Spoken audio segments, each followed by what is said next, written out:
Hi guys, I'm Matt Ruddle and I've helped over 5,000 businesses worldwide with their lead nurturing, and as a key element of that, their email marketing. I've worked with businesses that are Premiership football clubs, massive sporting organisations and companies that deliver emails all over Europe in several different languages, so it's quite a challenge. So hopefully I know a thing or two about email marketing. So I'm going to share with you some tips that I've learned over the years to help you perfect your email marketing.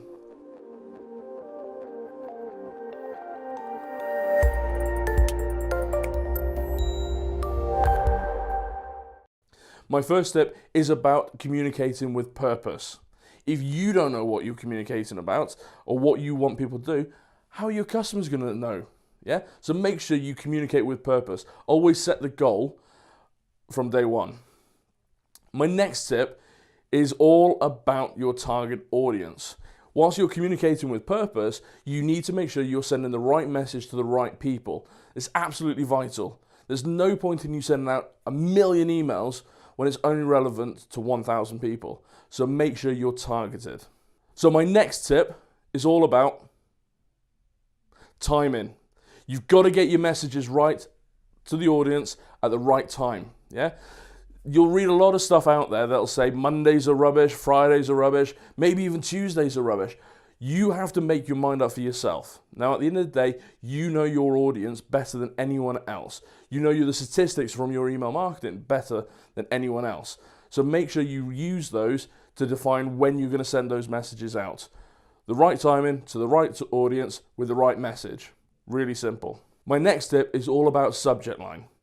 This is your first view in their inbox. So it's the most important one. It's the one that will make them open your email. So you've got to make it short, sharp and snappy, but also don't forget to personalize it.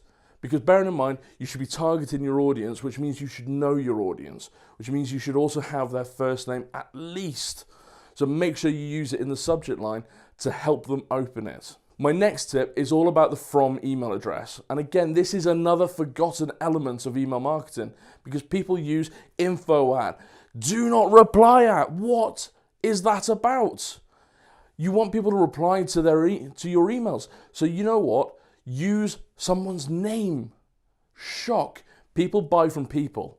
So if they see it's coming from a person and they also see it's come from Matthew from In Touch, they see two elements there. They see it's come from a person and they see it's come from an organization. Straight away, instant recognition.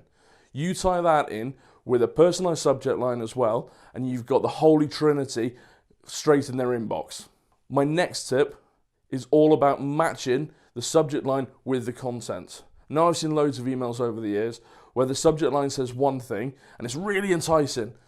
You open it and it's nothing to do with it at all. It's boring. So make sure that the subject line matches the expectations within the actual email, okay? So match the content with the subject line. Simple. My next tip, you may not like this, make the opt-out very visible. Now, some people try and hide this because they think, I don't want people to unsubscribe. But you know what? If people don't want your information, they don't want your offers, they don't want your services, give them the opt-out. In fact, entice them sometimes by saying, look, if you don't want all these great sales tips, all this knowledge, coming to you free, click here and unsubscribe because, I don't want to send it to you. The biggest tip of all now, have a clear call to action. I've said it with my lead nurturing videos. I say it with my lead nurturing courses. I say it with all of my clients. Have a clear call to action. If you don't know what you want to do from that email, your clients won't either. Okay? So don't make it like War and Peace. Don't make it with 20 different call to actions. Have a simple 1 or 2 call to actions so they can go to the next step. So they can take that action to click that link, to read that article, to download that blog or ebook, to view that video. Make it clear. So those are my tips. Make sure you do implement them and you'll get great success with email marketing. Make sure that you do follow up on watching this video by watching some of our other fantastic videos out there as well. Make sure you look at our ebooks and things like that. Or you know what? Pick up the phone, give us a call or drop me an email. The information will be at the bottom of this video and I look forward to speaking with you and helping with you on your journey.